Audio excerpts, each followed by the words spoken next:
আজ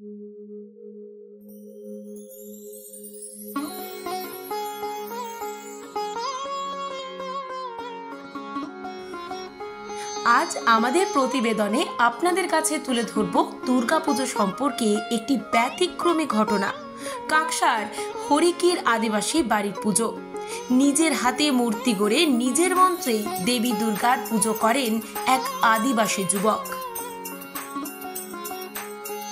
একবার অষ্টমীর রাত্রে দেবীর স্বপ্নাদেশে নিজের হাতে করেছিলেন মূর্তি। নিজের মন্ত্রেই পুজো শুরু করেছিলেন আদিবাসী যুবক। সেই থেকেই আজও মূর্তি গড়ার দিন থেকেই ভক্তি, নিষ্ঠা ও শ্রদ্ধার সাথে দেবীর গান, হরিনাম সংকীর্তন আর নিজেদের মন্ত্রে পূজিতা হন দেবী দুর্গা। তাই হয়তো কাকসার হরিকির আদিবাসী বাড়ির দুর্গাপুজো আর 5টা দুর্গাপুজোর থেকে ব্যতিক্রম। আজ থেকে 5 বছর আগে খেলার ছলে মূর্তি গড়েছিলেন কাকসার মলানদিঘি গ্রাম পঞ্চায়েতের অন্তর্গত হরিকির নামক ছোট্ট আদিবাসী গ্রামের যুবক রবীন্দ্রনাথ হাঁসদা। এরপর পুজো শুরু করেছিলেন।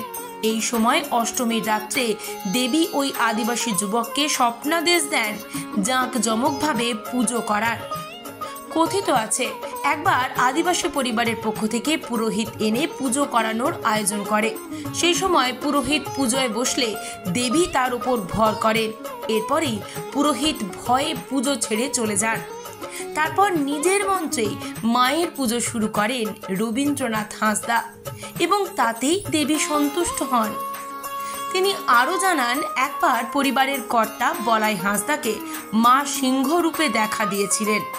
আবার একসময় পরিবারের এক মহিলার ওপর অশুভ শক্তির ভর করলে মা ভবতারিণী রূপে দেখা দিয়ে সেই অশুভ শক্তির বিনাশ করেছিলেন। এরকম বহু অলৌকিক কাহিনী ঘটেছে ওই আদিবাসী পরিবারের সঙ্গে। রবীন্দ্রনাথ হাঁসদা জানান, মায়ের মূর্তি গড়ার আগে পুজো করা হয় হরিনাম আর মায়ের গান গেয়ে। মা যেদিন থেকে তাদের বাড়িতে এসেছেন সেদিন থেকেই তাদের সব দুঃখ কষ্ট দূর হয়েছে, সুখ সমৃদ্ধিতে ভরেছে পরিবার।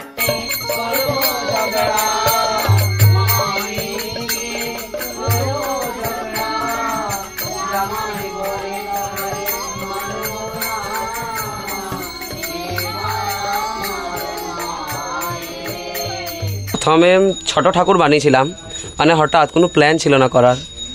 নিয়ে ওই ছোট ঠাকুর বানালাম, নিয়ে বলছি তাহলে বানালাম যখন পুজো করতে হবে। নিয়ে পুজোটা আমরা নিজেরাই করি। কিন্তু কত বছর আগে ওইটা ওই 4-5 বছর আগে। 1 বছর বন্ধ ছিল, ঠাকুমা মারা গিয়েছিল, তাই 1 বছর বন্ধ করা হয়েছিল। আর নিয়ে এই বছর আবার চালু করা হয়েছে। কিন্তু প্রথম ওই পুজো হয়েছিল সপ্তমী, ষষ্ঠী, সপ্তমী হলো। নিয়ে অষ্টমী রাতে মাঝরাতে মা আমাকে স্বপ্ন দেয়, ওই 1টা-1.5টা নাগাদ ওইরকম। দেখছি যে মায়ের মন্দিরে যাচ্ছি, স্বপ্নে দেখছি আমি, বাবা আর মা 3 জনাই যাচ্ছি। নিয়ে কী যে একটা চিঠিতে কী যে লিখেছি, সেটা চিঠিতে স্বপ্নতে দেখছি মায়ের 10 ভুজা হাত। নিয়ে মা ওই একটা সভা হয় না, দেবী দেবতার যেরকম সভা হয় সেরকম সভা হচ্ছে।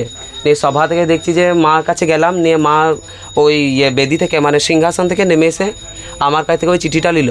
এই চিঠিটা নিয়ে পরে বলছে যে কী হলো, এলি তুই? নিয়ে বলছে হ্যাঁ মা এলাম। নিয়ে বলছে ও ঠিক আছে চ, আমি যাচ্ছি, আমি এসে গেছি, চ, চিন্তা নাই। নিয়ে ওই বলেই আমার ঘুম ভেঙে যায়। নিয়ে চিঠিটাতে কী লেখা ছিল? চিঠিটাতে কী লেখা ছিল সেরকম কিছু মনে ছিল না আমার। তারপর থেকেই তোমরা পুজো? হ্যাঁ, পুজো শুরু হয়। নিয়ে তারপর থেকে অনেক অলৌকিক ঘটনা হয়। তিনি আরও বলেন, 4 দিন ধরে নিজে পুজো করেন, তার সঙ্গে তার বাবা, দাদা, দিদি সকলে মিলে পুজোয় বসেন।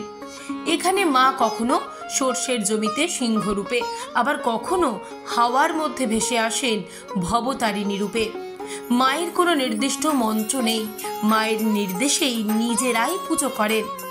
অগাধ আস্থা আর মনের ভক্তি ভরে পুজো দেওয়া হলে মা ভক্তের মনস্কামনা পূর্ণ করেন। এভাবেই বিগত 5 বছর ধরে মায়ের নির্দেশে পুজো হয়ে আসছে কাকসার আদিবাসী পরিবারে। দেবীর অসীম কৃপা লাভ করেছেন এলাকার বহু মানুষ। Bureau report, LCW India, Kaksa.